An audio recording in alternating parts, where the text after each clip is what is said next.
1206 में ये ऐबक दिल्ली सल्तनत की स्थापना करता है और फिर इल्तुतमिश 1211 में आता है। ठीक है ना। तो इस तरह से हम देखेंगे कि इल्तुतमिश तीसरा शासक है। ठीक है, देखिए ऐबक ने लाहौर को राजधानी बनाया था यहां पर, लेकिन इल्तुतमिश दिल्ली को राजधानी बनाएगा। मैं पिछले वीडियो में डिस्कस कर चुका हूं। इल्तुतमिश जो कि इसी ऐबक का गुलाम है, स्लेव है। मोहम्मद गोरी का गुलाम ऐबक और ऐबक का गुलाम इल्तुतमिश, और इल्तुतमिश इस ऐबक का दामाद भी है। ठीक है, सन इन लॉ है।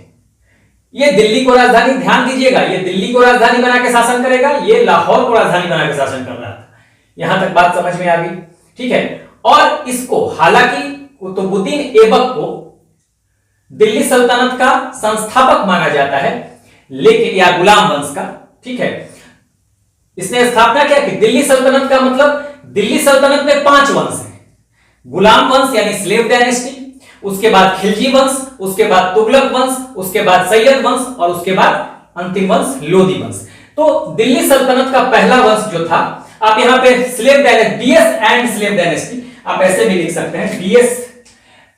डीएस में जो स्लेव डायनेस्टी था इसकी शुरुआत करेगा, तो दिल्ली सल्तनत हो या स्लेव डायनेस्टी, गुलाम वंश की शुरुआत करेगा। डीएस में दिल्ली सल्तनत में स्लेव वंश का, दिल्ली सल्तनत में 5 वंश थे। तो दोनों की शुरुआत, अगर दिल्ली सल्तनत की शुरुआत की स्थापना किसने की तो कुतुबुद्दीन ऐबक ने, या गुलाम वंश की स्थापना किसने की तो कुतुबुद्दीन ऐबक ने। दोनों में आप यही कहेंगे, क्योंकि slave dynasty is the first dynasty of Delhi सल्तनत। ठीक है, उसके बाद ऐबक फाउंडर जरूर है। ठीक है, फाउंडर जरूर है, संस्थापक जरूर है, लेकिन वास्तविक संस्थापक, रियल फाउंडर माना जाता है इल्तुतमिश को, क्योंकि इसने बहुत सारे कारण थे। क्योंकि इसने एक तो मजबूती दी, क्या क्या मजबूती दी मैं बताऊंगा।